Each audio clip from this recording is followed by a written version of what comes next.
Hi friends, ಎಲ್ಲರಿಗೂ ನಮಸ್ತೆ. ಮುದ್ದು ಸೊಸೆ ಮುಂದಿನ ಸಂಚಿಕೆಯಲ್ಲಿ ಏನಾಗುತ್ತೆ ನೋಡೋಣ ಬನ್ನಿ. ನೋಡೋದಕ್ಕೆ ಮುಂಚೆ ಯಾರು ವಿನೋದ ವೈಎಂ ವ್ಲಾಗ್ಗೆ ಸಬ್ಸ್ಕ್ರೈಬ್ ಆಗಿಲ್ವೋ ಪ್ಲೀಸ್ ಸಬ್ಸ್ಕ್ರೈಬ್ ಆಗಿ, ಲೈಕ್ ಮಾಡಿ, ಶೇರ್ ಮಾಡಿ, ಕಮೆಂಟ್ ಮಾಡಿ, ಬೆಲ್ಲೈಕನ್ ಆಲ್ ಅಂತ ಒತ್ತಿ ಫ್ರೆಂಡ್ಸ್. ವಿದ್ಯಾ ಆಯ್ತಾ ಇಲ್ಲ ನೋವು ಅಂತ ಅಳ್ತಿರ್ತಾಳೆ. ಇತ್ತ ಅಜ್ಜಮ್ಮನನ್ನು ವಿದ್ಯಾವ್ರಮ್ಮ ಬರ್ತಾರೆ. ವಿದ್ಯಾ ವಿದ್ಯಾ ಅಂತಿರ್ತಾಳೆ ರತ್ನ. ಅಮ್ಮ ಆಗ್ತಾ ಇಲ್ಲಮ್ಮ ನನ್ನ ಕೈಲಿ ಅಂತ ಹೇಳ್ತಿರ್ತಾಳೆ ವಿದ್ಯಾ. ಹೊಟ್ಟೆ ಕಾಲು ಶಾನೆ ನೋವ್ತೈತೆ, ಆಯ್ತಾ ಇಲ್ಲ ನನ್ನ ಕೈಲಿ ಅಂತಿರ್ತಾಳೆ ವಿದ್ಯಾ. ಏ ವಿದ್ಯಾ ಸಮಾಧಾನ ಮಾಡ್ಕೊಳ್ಳೆ, ಧೈರ್ಯ ತನಕ ಏನೂ ಆಗೋಕ್ಕಿಲ್ಲ ಅಂತಾಳೆ ಅಜ್ಜಮ್ಮ. ಏ ವಿದ್ಯಾ ದೇವ್ರ ಅವನೇ ಕಣವ್ವ, ನೀನು ಧೈರ್ಯವಾಗಿರೋ, ಅವನೇ ಎಲ್ಲ ನೋಡ್ಕೊತಾನೆ ಅಂತ ರತ್ನ ಹೇಳ್ತಿರ್ತಾಳೆ. ಅವ್ವ ಅವರು ಅಂತ ಕೇಳ್ತಾಳೆ ವಿದ್ಯಾ. ಅಳಿಯಂದ್ರು ಹೊರಗಡೆ ಅವರೇ ಕಣವ್ವ, ನಿನಗೆ ಮಗುಗೆ ಏನಾಗ್ಬಿಡ್ತೋ ಅಂತ ಒದ್ದಾಡ್ತವ್ರೆ ಅಂತ ರತ್ನ ಹೇಳ್ತಿರ್ತಾಳೆ. ಅಲ್ಲಿಗೆ ಡಾಕ್ಟ್ರು ಬರ್ತಾರೆ. ಡಾಕ್ಟ್ರೇ ಏನೂ ಆಗೋಕ್ಕಿಲ್ಲ ತಾನೇ ಅಂತಾಳೆ ಅಜ್ಜಮ್ಮ. ಡಾಕ್ಟ್ರು ಸ್ಕ್ಯಾನಿಂಗ್ ಮಾಡ್ತಿರ್ತಾರೆ. ಡಾಕ್ಟ್ರ್ ಮುಖದಲ್ಲಿ ಗಾಬರಿ ನೋಡಿ, ಡಾಕ್ಟ್ರೇ ಯಾಕೆ ಗಾಬರಿ ಆಗಿದ್ದೀರಿ ಅಂತಾಳೆ ರತ್ನ. ಡಾಕ್ಟ್ರು ಸ್ಕ್ಯಾನಿಂಗ್ ಮಾಡಿ ಮಗುಗೆ ಏನೂ ಆಗಿಲ್ಲ ಅಂತ ಖುಷಿ ಪಟ್ಕೊಂಡು ಹೇಳ್ತಿರ್ತಾರೆ. ದೇವ್ರು ದೊಡ್ಡವನ, ಮಗುಗೆ ಯಾವ ತೊಂದರೆನೂ ಆಗಿಲ್ಲ ಅಂತ ಡಾಕ್ಟ್ರ್ ಹೇಳ್ತಾರೆ. ಅವ್ವ ತಾಯಿ ಉಳ್ಕೆರವ್ವ ಅಂತ ದೇವ್ರಿಗೆ ಕೈ ಮುಗ್ದು 2 ಬೆಳ್ಳು ತೋರಿಸಿ ಕಣ್ಸನ್ನೆ ಮಾಡ್ತಾಳೆ ಅಜ್ಜಮ್ಮ. ಹ್ಞೂ ಅಂತ ತಲೆ ಅಲ್ಲಾಡಿಸ್ತಾಳೆ ಡಾಕ್ಟ್ರು. ಡಾಕ್ಟ್ರೇ ಬಹು ಸಂತೋಷದ ವಿಷಯ ಹೇಳ್ಬಿಟ್ರಿ, ಅದ್ಯಾವ್ರು ನಿಮ್ಮನ್ನ ಸಂದಾಗಿಟ್ಟಿರಲಿ ಅಂತ ಅಜ್ಜಮ್ಮ ಹೇಳ್ತಿರ್ತಾಳೆ.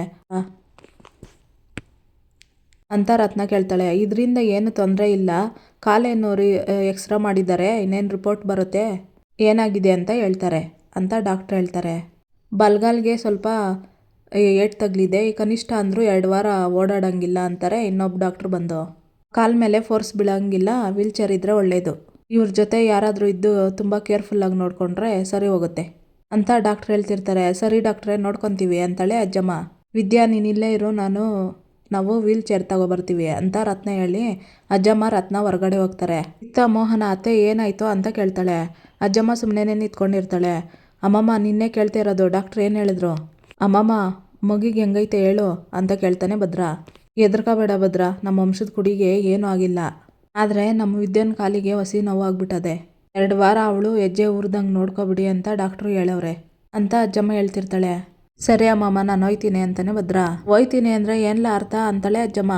ಅಮ್ಮಮ್ಮ ಆಸ್ಪತ್ರೆಗೆ ಕರ್ಕೊಬರ್ಬೇಕಾಯ್ತು, ಕರ್ಕೊಬಂದು ತೋರ್ಸಾಯ್ತು, ಇಲ್ಲಿಗೆ ಕರ್ಕೊಬಂದೆ, ಅವ್ರು ಇನ್ನೇನು ತೊಂದರೆ ಇಲ್ಲ ಅಂತಂದ್ರು, ಇನ್ನೇನು ಮಾಡಬೇಕು ಅಂತೀಯಾ ಅಂತ ಹೇಳ್ತಾನೆ ಭದ್ರ. ಹಂಗಂದ್ರೆ ಹೆಂಗ್ಲಾ? ಮಗಿನ ಅವನ್ನ ಹೋಗಿ ನೋಡಿಕೊಂಡು ಹೆಂಗಿದ್ಯಾ ಅಂತ ಕೇಳ್ಬಿಟ್ಟು ಅವಳಿಗೊಂದಿಷ್ಟು ಧೈರ್ಯ ಹೇಳಿದ್ರೆ ಅವಳ ಮನಸ್ಸಿಗೂ ಸಮಾಧಾನ ಆಗೋಕ್ಕಿಲ್ವೇ ಅಂತ ಅಜ್ಜಮ್ಮ ಹೇಳ್ತಾಳೆ. ಏನೋ ಮಾನವೀಯತೆ ದೃಷ್ಟಿಯಿಂದ ಮಾಡಿರೋದೇ ಹೆಚ್ಚು, ನನ್ನ ಕೈಯಿಂದ ಇನ್ನೇನು ಮಾಡೋಕ್ಕಿಲ್ಲ ಹಂಗೆ ಕೇಳ್ತಾನೆ ಅಂತನೂ ಅನ್ಕೋಬೇಡಿ, ಇನ್ಯಾರು ಬಲವಂತ ಮಾಡೋಕ್ಕೆ ಬರಬೇಡಿ ಅಂತ ಹೋಗೋದಕ್ಕಂತ ಹೋಗ್ತಾನೆ. ಇತ್ತ ವಿದ್ಯಾವರಪ್ಪ ಅಳಿಯಂದ್ರೆ ಅಂತ ಕೂಗ್ತಾರೆ. ಇದನ್ನೇ ನೆಪ ಇಟ್ಕೊಂಡು ಅಳಿಯ ಪಳಿಯ ಅಂತ ನನ್ನಿಂದ ಏನಾದರೂ ಬರೋದಕ್ಕೆ ಪ್ರಯತ್ನ ಪಟ್ಟರೆ ಆಸ್ಪತ್ರೆ ಅನ್ನೋದು ನೋಡೋಕ್ಕಿಲ್ಲ ಅಂತ ಭದ್ರ ಹೇಳಿ ಅಲ್ಲಿಂದ ಹೊರಟೋಗ್ತಾನೆ. ಏನತ್ತೆ ಇವನು ಅವಳನ್ನ ಇಂಥ ಪರಿಸ್ಥಿತಿಯಲ್ಲಿ ಬಿಟ್ಬಿಟ್ಟು ಹೊಂಟೋದ ಅಂತ ಮೋಹನ ಕೇಳ್ತಾಳೆ. ನೀವು ಈಗಲೂ ಅವನ ಕೋಪ ನೋಡ್ತಾ ಇದ್ದೀರಿ, ಆದರೆ ಇಷ್ಟೊತ್ತು ಹಿಂಗೆಲ್ಲ ಆಗೋಯ್ತಲ್ಲ ಅಂತ ಅವನು ಸಂಕಟ ಪಟ್ಟಿದ್ದು, ನೋವು ಪಟ್ಟಿದ್ದು, ದೇವ್ರ ತವ ಬೇಡ್ಕೊಂಡಿದ್ದು, ಕೊನೆಗೆ ಮಗಿಗೆ ಏನೂ ಆಗಿಲ್ಲ ಅಂದಾಗ ಅವನು ಸಂತೋಷ ಪಟ್ಟಿದ್ದನ್ನು ನಾನು ನೋಡಿದೆ ಅಂತ ಅಜ್ಜಮ್ಮ ಹೇಳ್ತಾಳೆ. ಅವರೇ ಹೆಂಗೂ ವಿದ್ಯನ ವಾಸಿ ಆಗೋ ಗಂಟ ಯಾರ್ದಾದ್ರೂ ಇರಬೇಕಲ್ಲ ವಿದ್ಯನ ಜೊತೆ, ಅದಕ್ಕೆ ನಾವೇ ಜೊತೆ ಕರ್ಕೊಂಡೋಗ್ಬಿಡ್ತೀವಿ ಅಂತಾರೆ ವಿದ್ಯಾವರಪ್ಪ. ಬಿಟ್ರೆ ಕೆನ್ನೆ ಊದ್ಕೋಬೇಕು ಅಂತಾಳೆ ಅಜ್ಜಮ್ಮ. ಯಾಕವರೇ ಹಿಂಗೆ ಕೋಪ ಮಾಡ್ಕೊತಾ ಇದ್ದೀರಿ ಅಂತ ಕೇಳ್ತಾನೆ ವಿದ್ಯಾವರಪ್ಪ. ಮತ್ತಿನ್ನೇನ್ಲ, ಅವರು ಬದುಕೋದಕ್ಕೆ ಒಂದು ದಾರಿ ಮಾಡಿಕೊಟ್ಟವನೇ ದೇವರು, ಆ ದಾರಿನೂ ಮುಚ್ಚಕ್ಕೆ ನೋಡ್ತಾ ಇದೀಯಾ ಅಂತ ಅಜ್ಜಮ್ಮ ಹೇಳ್ತಾಳೆ. ಮತ್ತೆ ನೀವೇನು ಹೇಳ್ತಾ ಇದ್ದೀರಾ ಅಂತ ಒಂದು ಅರ್ಥ ಆಗ್ತಾ ಇಲ್ಲ ಅಂತಾಳೆ ಮೋಹನ. ಈಗ ಅವಳಿಗೊಬ್ರು ಕೈ ಹಿಡಿದು ನಡ್ಸೋರು ಬೇಕಾಗದೆ, ಆ ಕೆಲಸ ಭದ್ರನೇ ಮಾಡಿಬಿಟ್ರೆ ತನ್ನ ಗಂಡನಿಗೆ ತನ್ನ ಮೇಲೆ ಇನ್ನೂ ಕಾಳಜಿ ಅದೇ ಅನ್ನೋದು ವಿದ್ಯನ್ಗೆ ಅರ್ಥ ಆಗ್ತದೆ. ಆ ಕಾಳಜಿ ನೋಡಿ ಅವಳ ಮನಸ್ಸಲ್ಲಿರೋ ಕೋಪ ಕರಗ್ತದೆ, ಆಮೇಲೆ ಇರೋ ಪ್ರೀತಿ ತಾನಾಗೆ ಹೊರಗೆ ಬರ್ತದೆ. ಈಗ ಅವಳ ಕಾಲಿಗೆ ಬಂದಿರೋ ನೋವು ಅವ್ರ ಸಂಸಾರ ಸರಿ ಮಾಡೋಕ್ಕಂತಾನೆ ಅದ್ಯಾವ್ರು ಕೊಟ್ಟಿರೋ ಔಷಧಿ ಅಂತ ಅಜ್ಜಮ್ಮ ಹೇಳ್ತಾಳೆ. ಅವರೇ ವಿದ್ಯನ ಕಾಲು ವಾಸಿ ಆಗೋಷ್ಟರೊಳಗೆ ಅವರು ಇಬ್ಬರು ಮನಸ್ಸು ಒಂದಾಗಿರ್ತೈತೆ ಅಲ್ವೇ, ಮನಸ್ತಾಪ ಎಲ್ಲ ದೂರ ಆಗಿರ್ತೈತೆ ಅಲ್ವೇ ಅಂತ ವಿದ್ಯಾವರಪ್ಪ ಕೇಳ್ತಾನೆ. ಅದಕ್ಕೆ ಎಂಥ ಪರಿಸ್ಥಿತಿ ಬಂದರೂ ನಾವು ಅವರು ಇಬ್ಬರ ಮಧ್ಯೆ ಹೋಗ್ಬಾರ್ದು, ಏನೇ ಆಗ್ತಾ ಇದ್ರು ಸುಮ್ಕೆ ನೋಡ್ತಾ ಇರಬೇಕು ಅಂತ ಅಜ್ಜಮ್ಮ ಹೇಳ್ತಿರ್ತಾಳೆ. ಇತ್ತ ಭದ್ರ ಕಾರಲ್ಲಿ ಬಂದು ಇಳಿದು ಹೋಗ್ತಾ ಇರ್ತಾನೆ ಒಳಗಡೆ. ಈಶ್ವರಿ ಕೂಗ್ತಾಳೆ ಭದ್ರ ಅಂತ. ಹೇಳ್ಚಿಕವ ಅಂತಾನೆ ಭದ್ರ. ಯಾಕ್ಲಾ ಒಬ್ಬನೇ ಬಂದಿದ್ಯಾ? ವಿದ್ಯಾ ಬಿದ್ಲು ಅಂತ ಆಸ್ಪತ್ರೆಗೆ ಕರ್ಕೊಂಡೋದಂತೆ, ಏನಾಯ್ತಲಾ ಅವಳೆಲ್ಲ ಅಂತ ಈಶ್ವರಿ ಕೇಳ್ತಾಳೆ. ಕರ್ಕೊಂಡೋಗಿರೋದಕ್ಕೆ ಕಾಲು ಎಳೆಯೋದಕ್ಕೆ ಬಂದವ್ರೆ ಅಂದಮೇಲೆ ನಾನು ಉತ್ತರ ಕೊಡೋದಕ್ಕಿಂತ ಮೌನವಾಗಿರೋದೇ ಒಳ್ಳೆಯದು ಅಂತ ಮನಸ್ಸಿನಲ್ಲಿ ಅನ್ಕೊಂತಿರ್ತಾನೆ ಭದ್ರ. ಭದ್ರ ಯಾಕ್ಲಾ ಸುಮ್ಮನೆ ನಿಂತಿದ್ಯಾ, ಡಾಕ್ಟ್ರ್ ಏನಂದ್ರು ಅಂತ ಈಶ್ವರಿ ಕೇಳ್ತಾಳೆ. ಸುಮ್ಮನೆ ನಿಂತಿರ್ತಾನೆ ಭದ್ರ. ಇದನ್ನ ನೋಡಿ ಅಯ್ಯೋ ಭದ್ರ ಹಿಂಗೆ ಮೌನವಾಗ ಅವನ ಅಂದರೆ ಮಗು ಹೊಟ್ಟೆ ಒಳಗಡೆ ಸತ್ತೋಗದೆ ಅಂತ ಅರ್ಥ. ಅತ್ತಿಗೆ ಅಂತಾಳೆ ಸಾವಿತ್ರಿ. ಇಲ್ಲಾತೆ ಅದು ಅಂತಾನೆ ಭದ್ರ. ಅಯ್ಯಯ್ಯೋ ದೇವ್ರೇ, ನಿನಗೆ ಕರುಣೆ ಅನ್ನೋದೇ ಇಲ್ವೇನಪ್ಪ, ನಾವು ಯಾರಿಗೇನು ಮೋಸ ಮಾಡಿದ್ದೀವಿ ಅಂತ ಇಂಥ ಅನ್ಯಾಯ ಮಾಡಿಬಿಟ್ಟೆ ಅಲ್ಲಪ್ಪ ಅಂತ ಅಂದ್ಕೊಂಡು ಅಳೋ ಥರ ಡ್ರಾಮಾ ಮಾಡ್ತಿರ್ತಾಳೆ ಸಾವಿತ್ರಿ. ಅತ್ತೆ ಬಾಯಿ ಮುಚ್ಚು ಮೊದಲು, ನಾನೇನಾದರೂ ಹೇಳಿದ್ನಾ ನಿನಗೆ? ಒಳ್ಳೆ ಸತ್ತಿರೋರು ಮನೆ ಮುಂದೆ ಬಾಯಿ ಬಡ್ಕೊತಾರಲ್ಲ ಹಂಗೆ ಬಾಯಿ ಬಡ್ಕೊತಾ ಇದ್ದಿ. ಒಳಗಿರೋ ಮಗಿಗೆ ಏನೂ ಆಗಿಲ್ಲ, ಅದು ಸಂದಾಗೆ ಅದೇ, ಅವಳ ಕಾಲಿಗೆ ಹೊಸಿ ಏಟಾಗದೆ, 1-2 ವಾರ ಓಡಾಡದೆ ಹೋದ್ರೆ ಎಲ್ಲ ಸರಿ ಹೋಗ್ತದೆ ಅಂತ ಡಾಕ್ಟ್ರ್ ಹೇಳವ್ರೆ ಅಂತ ಭದ್ರ ಹೇಳಿದ್ರೆ 4 ಜನನೂ ಸುಮ್ಮನೆ ನಿಂತಿರ್ತಾರೆ. ಅಲ್ಲ 4 ಜನ ಯಾಕೆ ಗರ ಬಡ್ದೋರಂಗೆ ನಿಂತ್ಕೊಬಿಟ್ರಿ, ನೀವೆಲ್ಲ ಬೇರೆ ಏನಾದರೂ ನಿರೀಕ್ಷೆಯಲ್ಲ ಇದ್ರಾ ಅಂತ ಕೇಳ್ತಾನೆ ಭದ್ರ. ಚೇಚೆ ಹಂಗೇನು ಇಲ್ಲ ಕಣ್ಲ, ಮಗಿಗೆ ಏನೂ ಆಗಿಲ್ಲ ಅಂತ ಹೇಳ್ದಲ್ಲ ಅಷ್ಟೇ ಸಮಾಧಾನ ಅಂತ ಈಶ್ವರಿ ಹೇಳ್ತಾಳೆ. ಆಮೇಲೆ ಭದ್ರಮಮ್ಮ, ಏನು ಹೆಂಡ್ರ ಮೇಲೆ ಅಷ್ಟೊಂದು ಕಾಳಜಿ ತೋರಿಸ್ತಾ ಇದೆಯಲ್ಲ ಅಂತಾಳೆ ವಿನಂತಿ.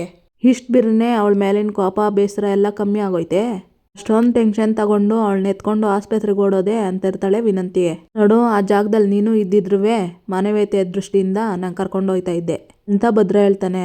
ಹಂಗಾದ್ರೆ ಅವಳು ನಾನು ಒಂದೇಯಾ ಅಂತ ಕೇಳ್ತಾಳೆ ವಿನಂತಿ. ಅಯ್ಯೋ ಖಂಡಿತವಾಗ್ಲೂ ಇಲ್ಲಮ್ಮ, ಅವಳು ಹೊಟ್ಟೆಗೆ ಬಟ್ಟೆ ಕಟ್ಕೊಂಡು ನಂಗೆ ಸುಳ್ಳು ಹೇಳಿ ಮೋಸ ಮಾಡಿದ್ಲು ಆಟಯ್ಯ. ಆದರೆ ನೀನು ನನ್ನ ಮೇಲೆ ಆಪಾದನೆ ಹೊರಿಸಿ ನನ್ನ ಹೆಸರಿಗೆ ಕಳಂಕ ತರಕ್ಕೆ ನೋಡ್ದಳು ನೀನು. ಅವಳು ಗೋಲ್ಕೆ ಮಾಡಿದ್ರೆ ಅವಳು ನಿನ್ಗಿಂತ 100 ಪಟ್ಟು ಮೇಲವಳೆ ಅಂತ ಹೇಳಿ ಭದ್ರ ಅಲ್ಲಿಂದ ಹೊರಟೋಗ್ತಾನೆ. ಅಲ್ಲ ಅದಕ್ಕೆ ಅವಳು ಬಿದ್ರೂ ಮಗುಗೆ ಏನೂ ಆಗಿಲ್ಲ ಅಂತ ಹೇಳ್ತಾನಲ್ಲ, ಅದು ಹೆಂಗೆ ಸಾಧ್ಯ ಅಂತಾಳೆ ಸಾವಿತ್ರಿ. ಸಾವಿತ್ರಿ ಅದು ಬೆಳೀತಾ ಇರೋದು 3 ಅಡಿ ಹೊಟ್ಟೆನಾಗೆ ಸಾವಿತ್ರಿ, ಆ ಮಗನುವ ಅವಳಷ್ಟೇ ಚುರುಕಾಗದೆ ಅಂತ ಈಶ್ವರಿ ಹೇಳ್ತಾಳೆ. ಇತ್ತ ಭದ್ರ ಫೋನಲ್ಲಿ ಮಾತಾಡ್ತಾ ಇರ್ತಾನೆ. ವಿದ್ಯಾವ್ರನ್ನ ಕರ್ಕೊಂಡು ಬರ್ತಾರೆ ಕಾರಲ್ಲಿ ಎಲ್ರೂ. ರತ್ನ ವಿದ್ಯಾನ ಕರ್ಕೊಬರೋದಕ್ಕಂತ ಹೋಗ್ತಾಳೆ ಕಾರಿಂದ. ಇರೇ ಅವ್ರ ಗಂಡ ಎತ್ಕೊಬರ್ತಾನೆ ಅಂತ ಹೇಳ್ತಾಳೆ ಅಜ್ಜಮ್ಮ. ಲೇ ಭದ್ರ, ನೀನು ಹೆಂಡ್ರನ್ನ ಎತ್ಕೊಬರ್ಬೇಕು ಬಾ ಅಂತ ಕೂಗ್ತಾಳೆ ಅಜ್ಜಮ್ಮ. ಹೆಂಗೆ ಎತ್ಕೊಬರಕ್ಕಾಗ್ತದೆ, ನೀನು ಎತ್ಕೊಂಬರೀ ಬಾ ಅಂತ ಕೂಗ್ತಾಳೆ ಅಜ್ಜಮ್ಮ ಮತ್ತೊಂದ್ಸಾರಿ. ಕರ್ಮ ಅನ್ಕೊಂಡೋಗಿ ವಿದ್ಯಾನ ಎತ್ಕೊಂಬರ್ತಾನೆ ಭದ್ರ. ಎಲ್ರೂ ಮನೆ ಒಳಗಡೆ ಹೋಗ್ತಾರೆ. ಇತ್ತ ಬಂದು ಕಾರ್ ಹತ್ರ ನಿಂತ್ಕೊಂಡು, ಏನವ್ವ ಇದು ಹಿಂಗೆ ಎತ್ಕೊಂಡು ಹೋಗ್ತಾವನೆ ಅಂತ ಹೇಳ್ತಾಳೆ ಚಿತ್ರ. ಒಂದು ಕಡೆ ಕಾಲು ಮುಡ್ಕೊಂಡು ವೀಲ್ ಚೇರಲ್ಲಿ ಕುತ್ಕೋತಾಳಲ್ಲವ ಅಂತ ಖುಷಿ ಆಯ್ತಿದ್ರೆ, ಇನ್ನೊಂದು ಕಡೆ ಹೊಟ್ಟೆಲಿರೋ ಮಗ ಸೇಫ್ ಆಗೋಯ್ತಲ್ಲ ಅಂತ ಬೇಜಾರಾಗ್ತೈತೆ ಅಂತ ಚಿತ್ರ ಹೇಳ್ತಾಳೆ. ಈಗ ಏನು ಮಾಡೋಕ್ಕಾಗಕ್ಕಿಲ್ಲ, ಅಯ್ಯೋ ಪಾಪ ಅನ್ನೋ ಥರ ಹೋಗಿ ಅಲ್ಲಿ ಏನು ನಡೀತೈತೆ ಅಂತ ನೋಡೋಣ ಬಾ ಅಂತ ಹೇಳಿ ಈಶ್ವರಿ ಒಳಗಡೆ ಹೋಗ್ತಾರೆ. ಇತ್ತ ವೀಲ್ ಚೇರ್ ಮೇಲೆ ವಿದ್ಯಾನ್ ಕೂರಿಸಿ ಒಂದು ಸೈಡ್ಗೆ ಕುತ್ಕೊಂತಾನೆ ಭದ್ರ. ಅಲ್ಲ, ಎಷ್ಟು ಹೇಳಿದ್ರೇನು ಕೇಳ್ದೆ ಪರೀಕ್ಷೆ ಬರೀಲೇಬೇಕು ಅಂತ ಹಠ ಮಾಡ್ಕೊಂಡು ಕೂತಿದ್ಯಲ್ಲ, ಹೆಂಗೆ? ನಿನ್ನನ್ನು ಅಲ್ಲಿ ಕರ್ಕೊಂಡು ಹೋಗೋಕೆ ನೋಡ್ಕೋಬೇಕು ಅಂದರೆ ಹಗಲು ರಾತ್ರಿ ನಿನ್ನ ಜೊತೆ ಯಾರಾದರೂ ಒಬ್ರು ಇರ್ಬೇಕಲ್ವೇ? ಸರಿ, ಈಗ ನಿನ್ನ ಜೊತೆ ಅದು ಯಾರಿದ್ದಾರೋ ಅಂತಾಳೆ ಅಜ್ಜಮ್ಮ. ರತ್ನಿ, ಒಂದು ಕೆಲಸ ಮಾಡೇ ನೀನೇ ಇದ್ಬಿಡು ಅಂತಾಳೆ ಅಜ್ಜಮ್ಮ. ಅವರೇ ಇರ್ಬೋದಿತ್ತು, ಆದರೆ ನಮ್ಮೂರು ಪಟೇಲ್ರ ಮನೆಗೆ ಒಂದು 10-15 ಜನ ನೆಂಟರು ಬಂದ್ಬಿಟ್ಟವ್ರಂತೆ. ಅವ್ರಿಗೆ ಅಡುಗೆ ಕೆಲಸನ ನನಗೆ ವಹಿಸ್ಬಿಟ್ಟವ್ರೆ. ಅವರು ನನ್ನೇ ಬೇರೆ ನಂಬ್ಕೊಬಿಟ್ಟವ್ರೆ. ಏನು ಮಾಡೋದು ಅಂತ ಯೋಚನೆ ಮಾಡ್ತೀವಿ ಅಮ್ಮವ್ರೆ ಅಂತ ರತ್ನ ಹೇಳ್ತಾಳೆ. ಓ ಹೌದೇ, ನಮ್ದವ್ರಿಗೆ ಯಾವತ್ತೂ ಮೋಸ ಮಾಡಬೇಡ್ದು ಕಣೆ. ಹಂಗಾರೆ ನಮ್ಮ ವಿದ್ಯಾನ ನೋಡ್ಕೊಳಕ್ಕೆ ಏನು ಮಾಡೋದು? ಚಲ್ವಾ ನೀನು ಅಂತಾಳೆ ಅಜ್ಜಮ್ಮ. ನಾನು ಇರೋವ ಅಂತ ಬಂದೆ, ಆದರೆ ನಿಯತ್ತಾಗಿ ಬದುಕಬೇಕು ಅಂತ ಕೆಲ್ಸಕ್ಕೆ ಒಪ್ಕೊಬಿಟ್ಟಿವ್ನಿ. ಏನು ಮಾಡೋದು ಅವರೇ ಅಂತ ಇರ್ತಾನೆ ವಿದ್ಯಾವರಪ್ಪ.